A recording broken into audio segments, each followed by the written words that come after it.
Hello, I'm Sandy Sugard. I work with the North Carolina Community College System, and with me here today is Professor Herb Gross, who's known across the country as one of the great community college teachers. He's a mathematics professor from Bunker Hill Community College and internationally known as a mathematics educator. Also with me today is Susan Brown, who's an education consultant and the executive producer of TeachNet, a radio program dedicated to discussion of important education issues. We're gathered here today for an extended discussion of a major problem facing education in our society called math anxiety. For many years, education leaders, as well as folks in industry and government, have been concerned about the low level of math achievement among our citizenry.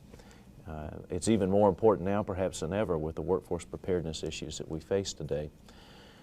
Most of our efforts over the past 20 years have met, frankly, with very little success, until a couple of years ago, at least in my experience, when we began a special project led by Professor Gross at the Harnett Correctional Unit with a group of students that any teacher might be a little intimidated by, a medium security prison unit in Central North Carolina served by Central Carolina Community College. And recently, Susan visited that implementation site to look at the project and saw some pretty surprising things, I think. Susan, why don't you tell us a little bit about that? When I had a chance to interview Herb on the radio program, he was so enthusiastic about what was going on at the prison that I thought, well, I listened to a lot of educational issues and I encouraged people to get involved, so I decided to go down to Harnett and see what was going on, because it was so hard to believe that your enthusiasm could match a program. It was too enthusiastic. So I went down and I expected, I don't know what I expected, to see, inmates lounging, having sips of water, not paying attention. What was there was a relaxed, calm atmosphere, and learning was taking place. And the learning was in the subject of math. What I didn't see was any math anxiety. And we hear a lot about this. People are terrified of mathematics. They will not advance in their jobs because of a lack of understanding of math. It's all lumped together under math anxiety. You'd expect to see it in a prison where inmates have probably dropped out of school, have not been in an educational system for a long time. But at Harnett, where they're working with your program, Herb, I didn't see any evidence of math anxiety. Right. There probably wasn't any to begin with. Probably what you saw, or what was really expected to see, is what I prefer to call math frustration. You see, it's very easy to find covering words for things. For example, there is such a thing as burnout. But not everybody who hates their job has burnout. There is such a thing as dyslexia, but not everybody who's dyslexic. Not everybody who can't read is dyslexic, see?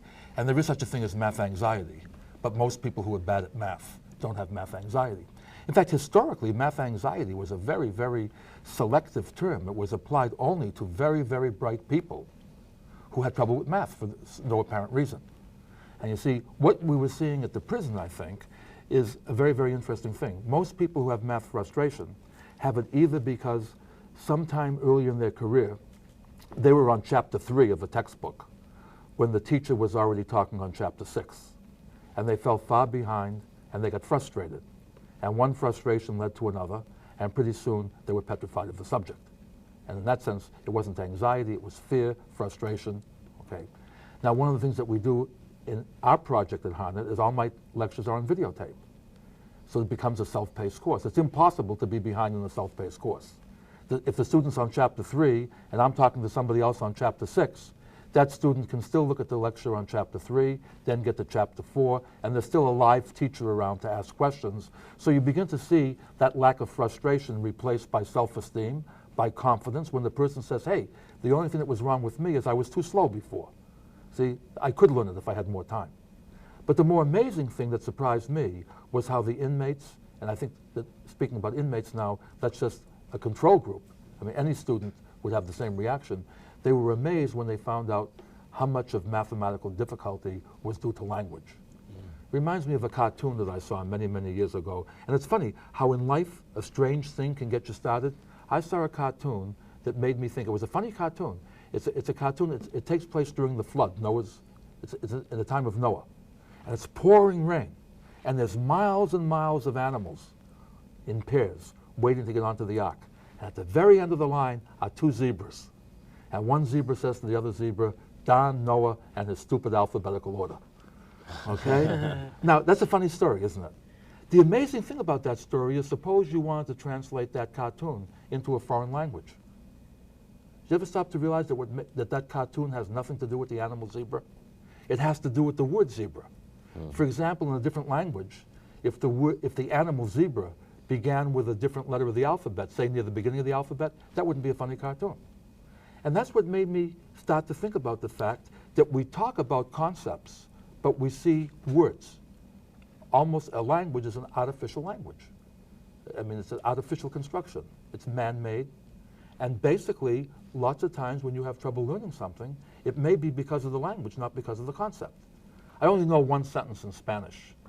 My daughter taught it to me so I could make this illustration. In fact, I did a series of videotapes at MIT called Calculus Revisited, which have been shown all over the world. But they were dubbed into Spanish for use in South America. And so now on my resume, I can now write, I speak Spanish fluently, but just on videotape. Okay, but let me give you an example. I say let's say there's a black cat in the room. So I give a true-false test to somebody. I say, the cat is black. And you have to answer truthfully. The cat is black, there's a black cat in the room. The person says, true. Now I say to the same person, true or false? El gato es negro. And the person, that happens to be Spanish for the cat is black. But the person doesn't know Spanish. Well, you can't say true, you can't say false. You see, to be able to say true or false requires that you understand what the thing says. So all he can say is, I don't know. Now, why else might a person have said, I don't know? Certainly because he doesn't know the language. But is it possible he knew Spanish and still would say, I don't know? Only if you didn't know what a cat was. Or unless he was colorblind. Colorblind. Colorblind. Sure. If he was colorblind, he would say, I don't know. But colorblindness is bilingual. If you're colorblind in Spanish, you're certainly colorblind in English. You see, once the person said, the cat is black is true, but el gato es negro is I don't know, he couldn't be colorblind. It had to be a language problem. See, and my claim is that many people who have trouble with math don't have a math barrier, they have a language barrier that we could almost call, they don't have number blindness, they have a number barrier. Okay? And I think it's important before we start with this thing to point out a couple of things. And one is that I'm going to take an approach. Rather than to talk about 15 different possible causes of math anxiety, the success at Harnett is so great that I want to zero in just on the language part. And to do this properly, I want people to get the idea that even without talking about math, language is a very, very important thing. I remember this happening for the first time to me in about the 5th grade. And I didn't see it as a great story at the time. I just saw it as a riddle. Do you remember things like this? What word becomes shorter when you add letters onto it? I remember that. You remember things like, yeah, remember what it was? Short. The word short. Yeah. You see, you add on the letters ER, the word short becomes shorter. In other words, the word shorter is actually longer than the word short. There's another one I like to show people. It's like rearrange the letters in new door to form one word. See, rearrange the letters in new door to form one word. And if you've seen the trick before, it's not funny. If you haven't seen it, you just get frustrated. So let's look at the answer. If you rearrange the letters in new door to form one word, that's exactly what you get, one word. See? In other words, one word is 2 words. See, and things like that happen. Now, the same thing happens mathematically. If I said to a person, half of 8 is 3, we'd say, my God, he's no better in math than I am. But look at what happens that way. See, here's an 8. Half of it is 3. We're not saying half of the number 8 is 3. We're saying what? Half of the numeral, the symbol that stands for 8, looks for this, like the symbol that stands for 3. And by the way, as strange as this looks, that's exactly what the Romans did with Roman numerals. Do you remember the Romans used an X for 10? Well, what's half of 10? 5, right? What's half of X? V. V. Now, of course, this is also half. This is half. This is half. But the Romans were very frugal. Since this half looked like a letter of the alphabet, they just took that on. See, one last one that I'd like to show you is This one, I did a seminar for third graders, and to show you how fast they caught on, one kid raised his hand and says, I know one that shows that 4 plus 5 is 10. I'd never seen that one before. And what he showed me was this. He said, I'll start with 4, and he wrote down 4 tally marks.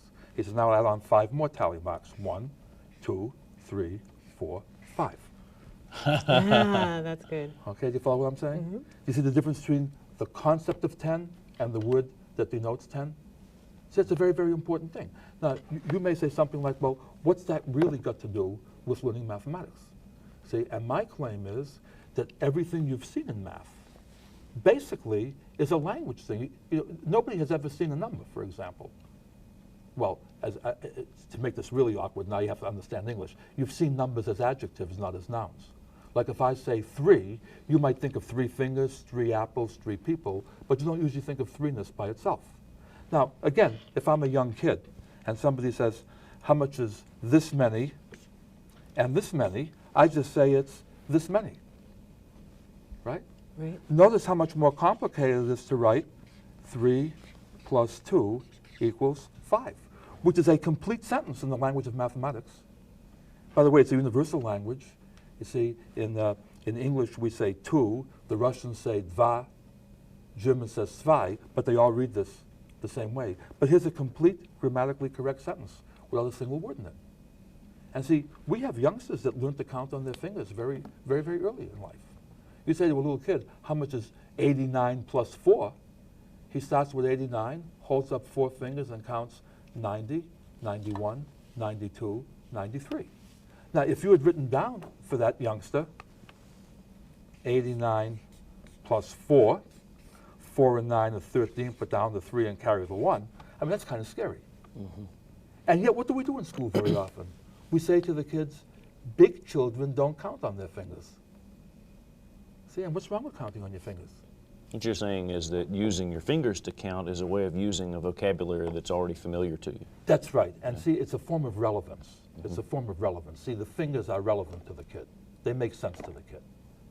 See, whether it's math or anything else, one thing that characterizes society is that we seek the simplest solution to any problem that plagues us. And we look for a more complicated solution only when the simpler one ceases to be a solution, or else it becomes too cumbersome. Don't ever say to a kid, you can't count on your fingers. Obviously, he just did it. But he needs to have some other system when the mathematical problem is more complicated than 10 fingers. That's the point. See, don't tell him he can't count on his fingers. Did you notice when you were at the prison the dignity that the inmates had? How good they felt about themselves? When you talked to the inmates, did you find them talking positively about the program? Not only that, they boasted about the They program. boasted about They it. were so proud of themselves. They ruffled their feathers. It was wonderful to see. Wasn't wonderful? And how there was almost an anger at how many years they had been frustrated in math to find out it wasn't really their fault at all. And one of the reasons that it's not their fault is that one of the jobs of a master teacher is to make the material relevant to the needs of the student. When a student says to me, I don't have to know the addition tables for 89 plus 4. I can count on my fingers. Don't tell him he can't do that.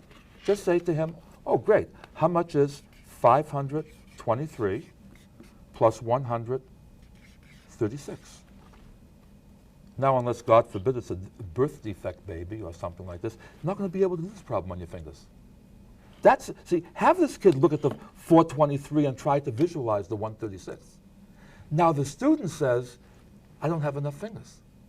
And now you say, well, we're ready to make a big jump in society. Are we going to say that you can only do math problems if you have enough fingers? Or are we going to have to find an innovative way of doing things?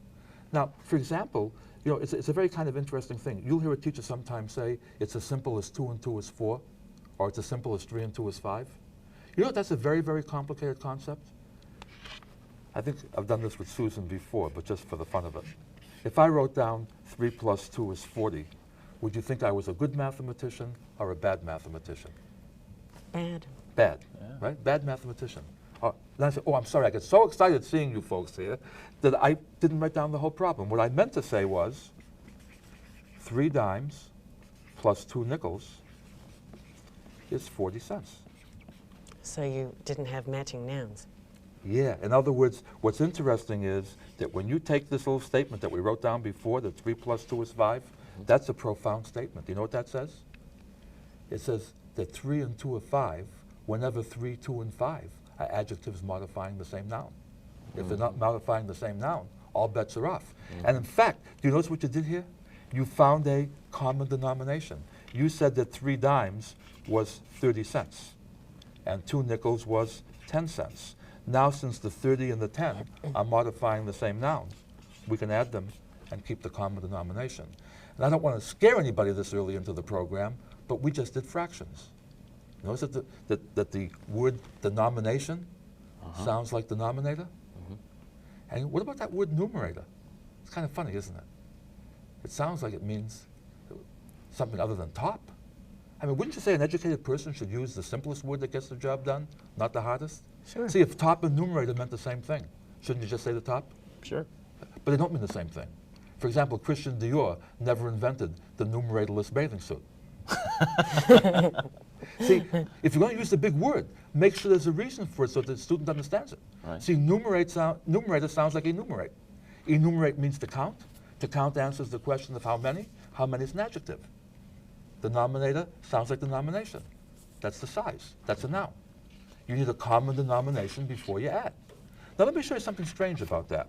If I teach a kid that 3 plus 2 is 5, whenever 3, 2, and 5 modify the same noun, that's teaching them what? That 3 apples plus 2 apples is 5 apples, right? Right. I can put any noun in here I want. I mean, for example, I say, how much is 3, I'll make up a word here, glugs, I don't know, glugs? Who cares? I say, how much is 3 glugs and 2 glugs? Kids, I don't know what a glug is. I say, neither do I. But 3 of them and 2 more of them must be what? 5. 5 of them.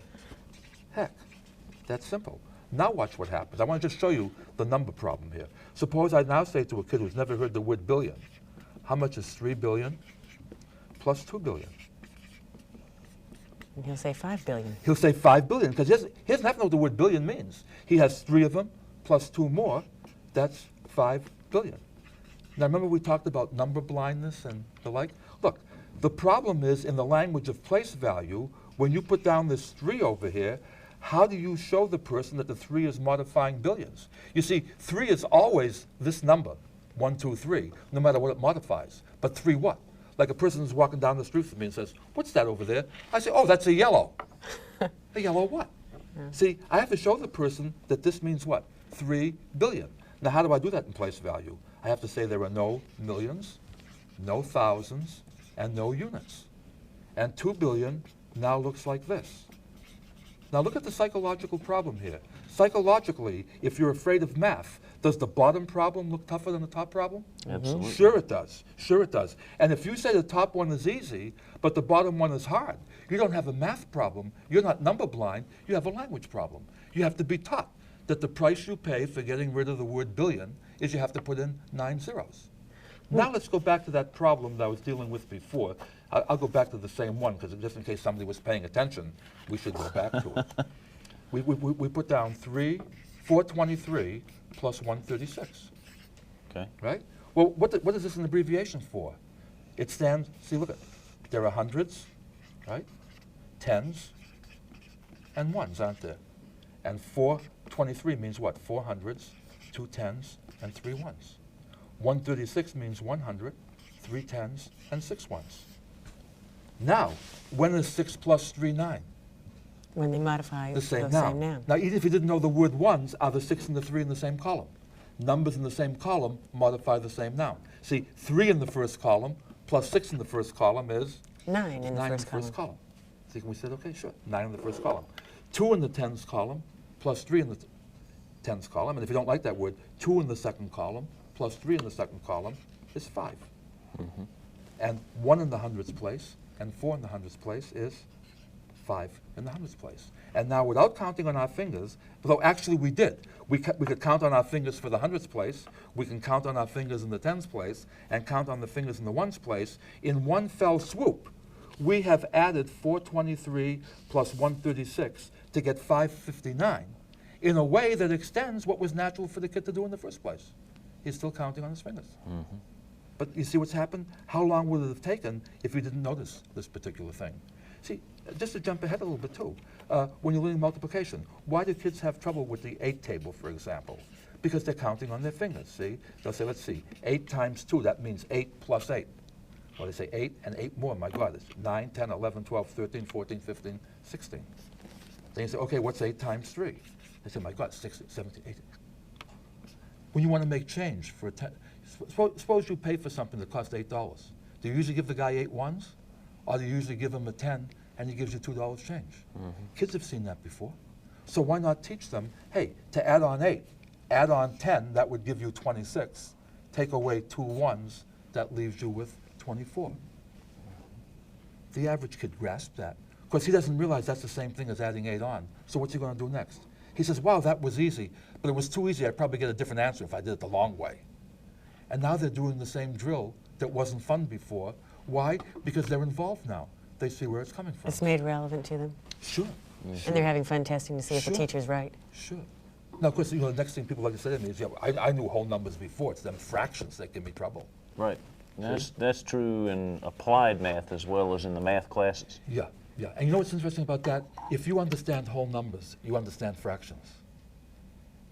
You show me a number that's 7 times as big as another number, and I'll show you a number that's 1/7 as big as another number.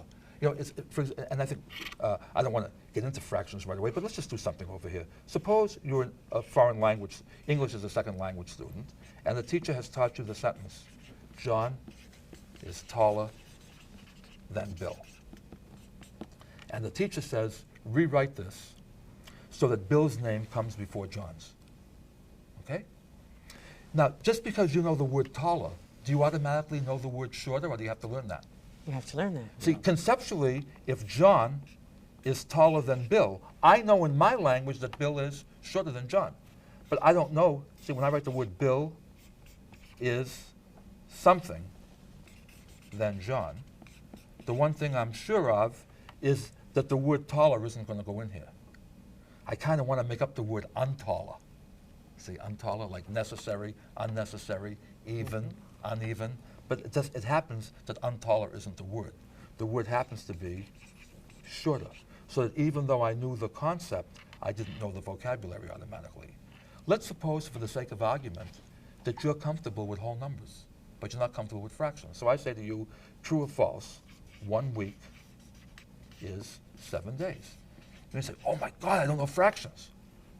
No fractions here. I say, okay, now I want you to paraphrase this so that the word week and day are interchanged. See, 1 day is blank weeks. You follow it? Mm-hmm. See, just like this taller and shorter. Now you know that if it takes 7 days to make a week, 1 day must be one of the 7 that makes up a week. But what you may not know is that the symbol for that is 1/7, 1/7. And when you say 7 days, that means to multiply a day by 7. When you say 1/7 of a week, it means to divide the week by 7. See, in other words, a 7 in front of a noun means to multiply by 7. A 1/7 in front of a noun means to divide by 7. That's all it means. But the language throws you off over here. Mm-hmm. Now, remember, Susan, we mentioned that one of the things that the inmates enjoyed at the prison was they could learn at their own pace. Suppose somebody watching this program right now says, wow, that's an interesting thing, but I need time to think about it. If this were a traditional classroom, while he's thinking about it, I'm going on and adding 2 fractions, like 1/7 plus 1/9 or something like that. He's still saying, what the heck is 1/7?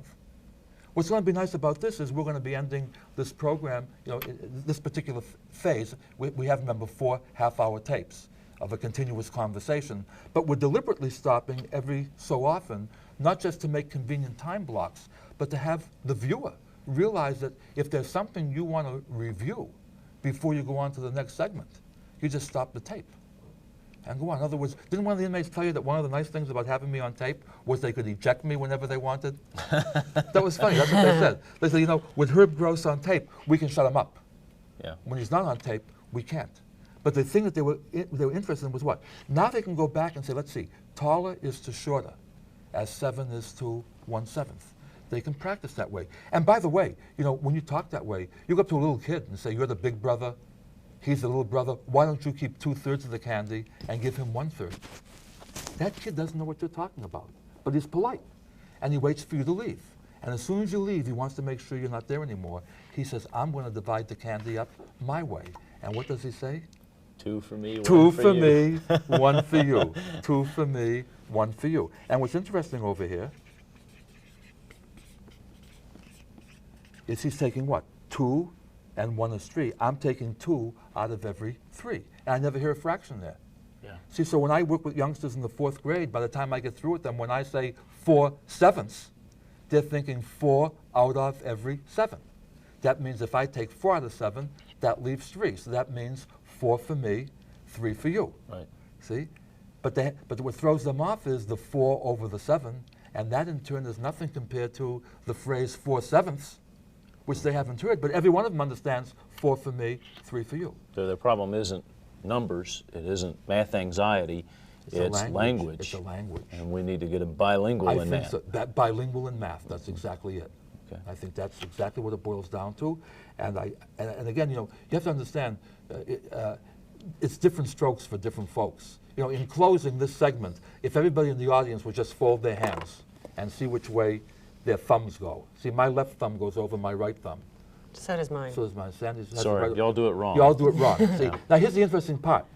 As if Do it's it, two do it of the us and one opposite. of Do you. it the opposite way. Doesn't feel as comfortable, does No, it? no. See, what's comfortable for you may not be comfortable for somebody else. And the danger we make as a teacher or as anything in life is when we say, this is the right way to fold your hands because I'm comfortable. See, so I'm comfortable with the language idea. And if people are comfortable with the language idea and want to follow me through the rest of the segments this way, I think it's going to be a lot of fun. And I think this is probably a good place to stop. Yeah.